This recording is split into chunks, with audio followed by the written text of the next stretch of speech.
How's it going, bros? My name is PewDiePie, and today we're looking at Sushant Singh Rajput. Now, I'm not gonna pretend like I knew who this guy was, but I recently found out about him and I talked about him in a video, and so many people freaked out. This guy is a big deal. I just watched some videos of him and I thought he seemed like a really interesting dude.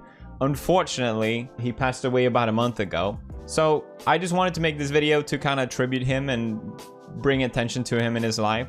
If that makes sense, I don't know. I just think he's a cool dude. I'm not gonna pretend like, oh, I was the biggest fan. No, I had no idea who he was, but I like what I've seen. Now, for those of you who don't know, he was a big actor. He was in movies like Detective Byomkeshi Bakshi. You ever seen that one? He was big in India, in Bollywood, basically. He got a nomination for Best Actor, and he's been in commercially successful films like Kedarnath and Chichore. Yeah. His acting is cool and all right? But I think what is more impressive about him is the fact that he's actually really smart. I found out that he was ranked number 7 in the engineering exams of all of India. Not bad. I used to study engineering myself, so I remember I was proud when I got the highest out of 200 people. I feel like out of all of India, it's a little bit more of a more of an achievement. And he also, what I like about him, he came from humble beginnings as well. I'm not gonna try to force like, oh, we're the same. It's just, I'm saying I can relate to him. That's all. Like it's anything the same growing up in Sweden and India. Sorry, I just realized how this sounds like. God damn it. He was also National Olympiad winner in physics. What? Smart dude, basically. And you can tell just by listening to him. Apparently, I saw here, he worked for Ekta Kapoor. Remember her? That fucking dumb bitch. I noticed Sushant followed me on Instagram and I was so confused by it. I wonder if it was because I trolled Ekta. I don't know. Regardless, he dropped out of engineering. I dropped out of engineering to pursue his dream to work in show business. And one of the videos, the first one I saw of him was when he did this university talk, which I thought was super interesting, and I wanted to share it with you guys today because I think he had a lot of really valuable lessons on life. So let's watch it. Excuse me if I don't make sense. Excuse me if I get a panic attack right now. But I'll try my best. We love you anyway! Yeah. I became an actor because I had a problem. I was an introvert. You know, I'm the youngest in my family, and I was so pampered in my house that when I used to step out, I didn't know how to deal with people. So I gradually became this very shy introvert kid who could not talk. Well, I still cannot talk. And here I go. Here I insert myself again. I can just relate to it. I was such an introvert as well. I still am. But I found this medium through YouTube to be extroverted and be this character, which has just been so fun. And I guess he got the same way through acting. Alright, I would love to share my journey with you, my learnings, and in case you decide to drop out and join me in Bollywood, it will come very handy. So, I was thinking in the car, what do I talk about? Wait, this guy wrote the script for what he was going to speak to a university on the car on the way there? That's impossible! But after deep thinking, I zeroed down into 2 things that I can actually discuss about. These 2 things talk about chasing your dreams and actually living your dreams, which unfortunately nobody mentioned to me when I was starting out. That's funny because I had the absolute opposite advice given to me. People were like, follow your dreams, pick what you want. And I'm like, nah, I'm gonna pick the job I hate because money. So those 2 things are the biggest lie and the only truth about success that I was told about. I don't remember what it said, but I'll tell you what I think is that success has way more importance. I know it's easy for me to say this, but I think people put way too much importance on success itself. If you're having fun with what you're doing, then you're already successful and you can sustain yourself. Anything beyond that is just unnecessary, I think, at least. Money plus recognition is equal to happiness, is equal to success. Was that the lie? Because I totally agree. I feel like such a broken record because I think I've said this so many times, and every time I say it, everyone gets so mad, and I get it. Everyone's situation is different, but it is a general assumption in society that these things will lead to happiness. I'll just be extra clear when I say this. Obviously, if you can't afford to pay your rent and all these things, yeah, it will help you. You will get happier if you get it, but I'm speaking money in excess. Money in its multitude. What people dream about. People imagine, what would it be like if I had so much money, like millions? What would I do? That'd be crazy. You know, people love to fantasize about these things. That's why the lottery exists. And people like to fantasize what it would mean to be recognized or someone of notoriety. And we generally see Hollywood stars shiny and smiley and all that stuff when it has absolutely nothing to do with your happiness. I think so, at least. Obviously, people react differently to different things, but they are literally things that are just like anything else. After a while, they're not going to be as appealing anymore. They're just sensational pleasures, essentially. They'll fleet away. So let me begin by mentioning that I come from a very middle-class family. And when I was growing up, money was a big differentiator in my life. Same for me, because my parents were so successful. They made a lot of money, but... and I always felt like, oh God, I need to live up to their standards. I need to get a job just so I can be like them. I know, like, boohoo me, right? I'm just saying there was a lot of pressure to perform well in that regard. And it wasn't until I decided, you know what, I'm just going to go on my own path where I actually found a lot more of it. Ironically. 3 generations of my family that I know of that are documented, nobody knew what fame felt like. So basically, both money and recognition were missing when I started out. So I already started out as a failure. Let me be very precise. My family told me that I had to become an engineer. I've heard that one as well. Medicals were booked for my sisters. So once I'm an engineer, then I can, try civil services examination, and then probably, that will be like opening the doors for all kind of happiness, and I'll be forever successful. I'll be forever happy. This is the condition that I experienced when I was growing up. All right, fair enough. Sweden or India, it's the same apparently. That's so funny. That's crazy. So I became very good in studies. Did fairly well in my 10th board exams. And then off I went to Delhi for my +2, got myself enrolled in a nice school. And Vidyamandir and Fiji and half a dozen of other coaching institutes. And I used to share my room with 3 other similar aspirants. What it meant was, every day after finishing my assignments, school assignments, and preparing for my engineering entrance exam, I had to wash my clothes and I had to cook food for myself. But I wasn't complaining. Well, it was worth it because after all, I was, for the very first time in my life, I was so close to become successful for the first time in my life. So yeah, finally I slogged, I got selected for several engineering colleges, and I decided to take admission in Delhi College of Engineering, which is now known as DTU. Thank you. Were you my senior or junior? There was a celebration like this in my family too. It's funny, I got into my university through entrance exams as well, which I worked really hard for, and it was like, I got in. It's crazy how similar experience we had. And I thought as well, like, damn, I made it. Like, now it's just smooth sailing from here. I could finally stop for a while and breathe, you know? I was telling myself that, you know what? Now you have made it. You should be happy because you're supposed to be happy. But it wasn't working that much. Something was missing. There was a void that I could feel. So I thought maybe something bigger was required. For some reason, incessantly, while the first 18, 19 years of my life, the future me was much happier, much successful than the present me. So I was like, all right, fine. So I was forcing myself. I promised, I started preparing for civil services examination, and I was forcing myself to slog, but I was bored. UPSC exams were still far away.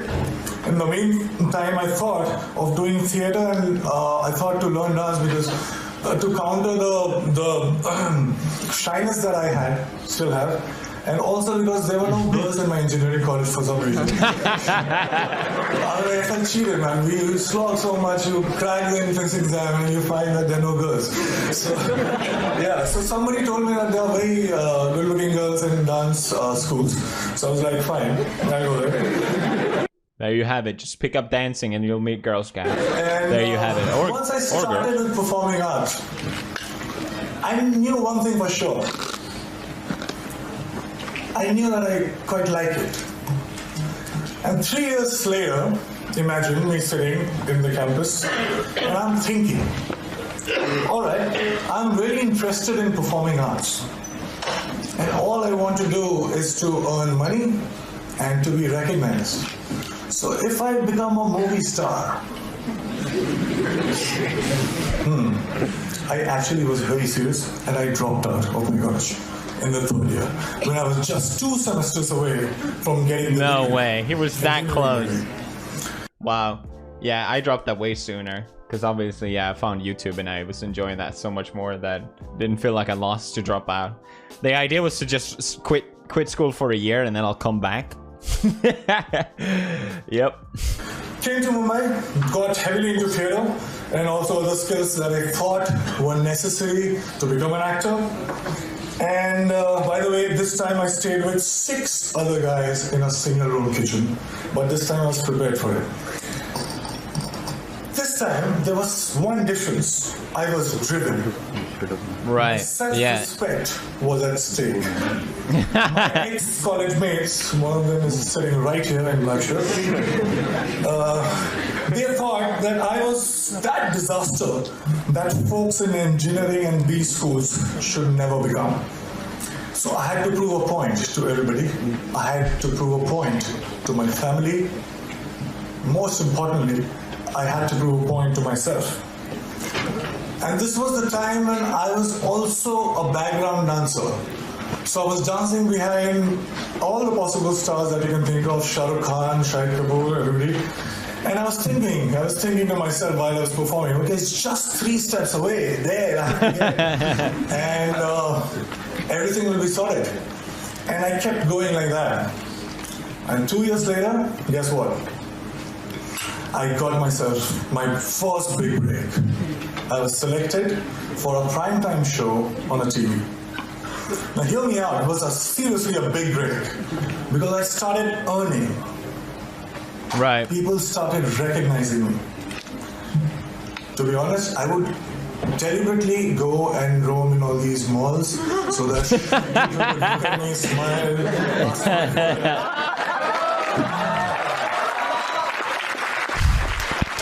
That's funny.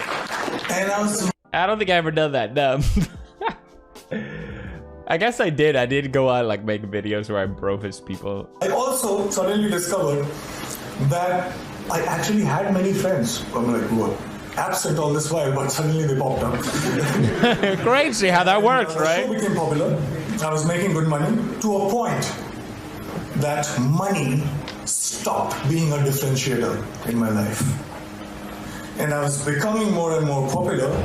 Now I cannot go to all those malls that I was going all alone. Right. So I wanted somebody to be with me, to save me. That's the thing, you don't realize. First time you get recognized is amazing. You love it. It's so cool. And that's an experience everyone wants to feel. But then you almost feel isolated where you can't go to malls and you can't go to closely packed areas anymore. You just feel like an alien. It's very limiting. Lonely. First dream house. I bought myself my dream car. And just a note. Volvo XC90, thank you very much. To you as well. I was getting such female attention that my engineering college friends could only possibly dream of. Got him! Got him! Oh man. So I was having a time of my life. And then something unusual happened. I got used to everything. And I felt cheated.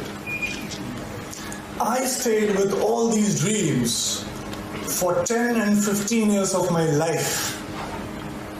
I was promised happiness and I was promised success. But all these things stayed with me just for a few days.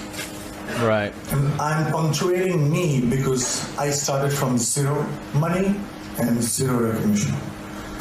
So I was not happy. How can that it be? I didn't like this version of success. And the future me again was luring the present me. But this time, I decided otherwise. I would do something else. So that gets us to the second point, which is the only truth. Yeah, I think he said it pretty well. It's like he imagined these things happening for 10, 15 years of his life, and then they disappear in a couple of days. And I think that's it. They're nice to have and everyone wants to experience it, but they don't last. And we put way too much importance to them. It's a fantasy. It's always greater in our head. Always. I won't take too much time. I'll just try to keep it short. I figured something. I figured that something seemingly big things were not that big once I got them. And looking back in the past, I realized that maybe smaller things were way bigger. And there was one thing that was missing in my life that was the cause of this illusion. And that thing that was missing was now.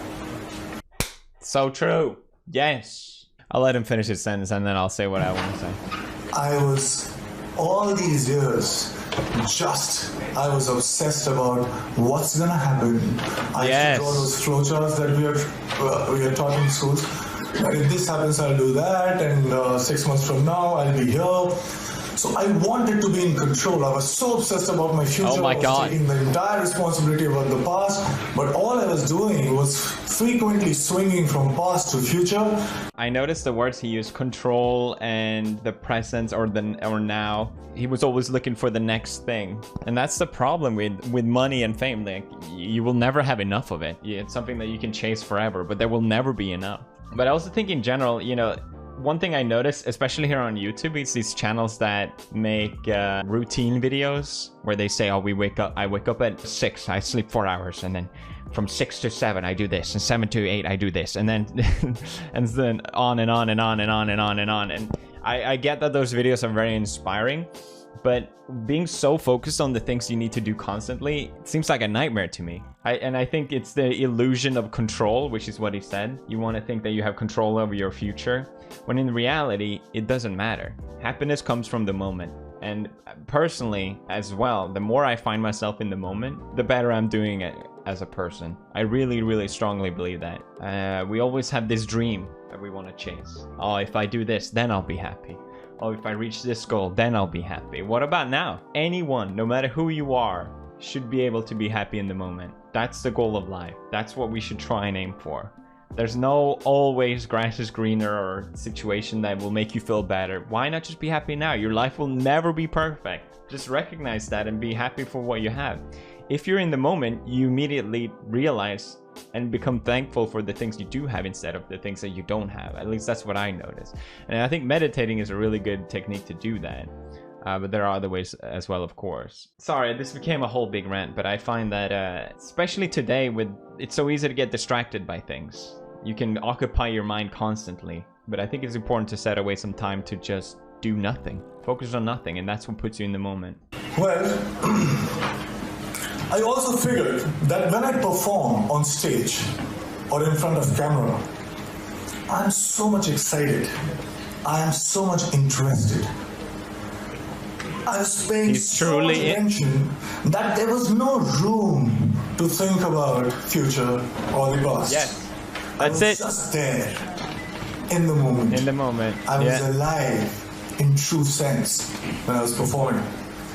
And for the first time, trust me, in a long time, I understood the true meaning of success, which was not money plus recognition, but it was now plus excitement. I love this guy so much. Such a great dude. Now let me share another very short story with you. When I was in school, 4 to 5:30 p.m. was the time when I was allowed to go out and play. I was asked to be an engineer, but the entire day I used to wait for 4 p.m. to happen. I would step out, and the next 1.5 hours felt like 5 minutes. I didn't understand this then, but now very honestly, very confidently, I can tell you this, that I'm living that 4 to 5:30 life right now since last February.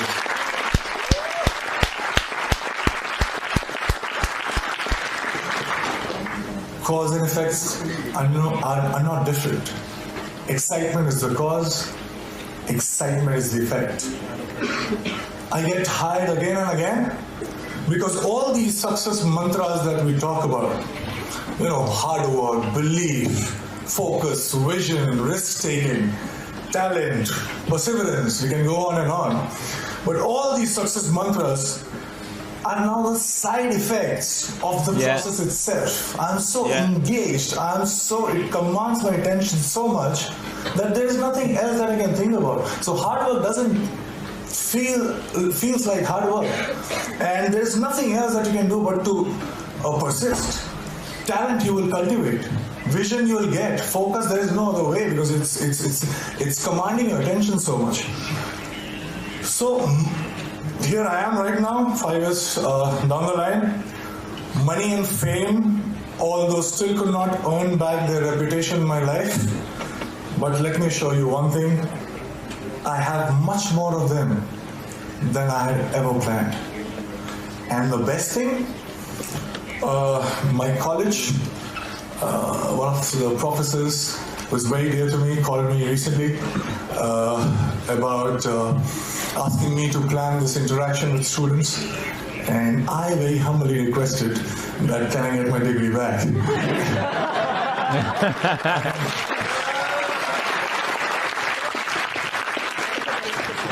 And it's happening, and I'm very excited again. Thank you so much, guys. So good. Sorry, I know this is very long, but he's such a cool dude. Such a smart guy, such a good message as well. That I so wholeheartedly believe in. Just such a tragedy. It really makes you sad to think that he passed away at such a young age. And I think I mentioned before in a video, because the police say he died from suicide, and at least personally, someone that lives in the moment, I cannot make sense out of committing suicide. And there's been this whole controversy and theories about did he really, what happened, people don't know, and I don't really want to get into that. I wanted this to just be a video of tributing him because I think he's a cool dude and I wanted to share with my audience. But yeah, it's just this statement he had about living in the moment. Obviously this is a couple years ago, but you wouldn't commit suicide if you had this mindset. I don't believe that at all. I really don't. But then again, yeah, it is a couple years ago, and I don't want to add things to that, but that's just how I felt while listening to it. Rest in peace, Sushant. I would have loved to meet you. Seemed like a fucking awesome dude, but I'm really glad that you were you. Thank you for being you. And thank you for watching this video. I know it's a bit different, but that's it for now. Hey,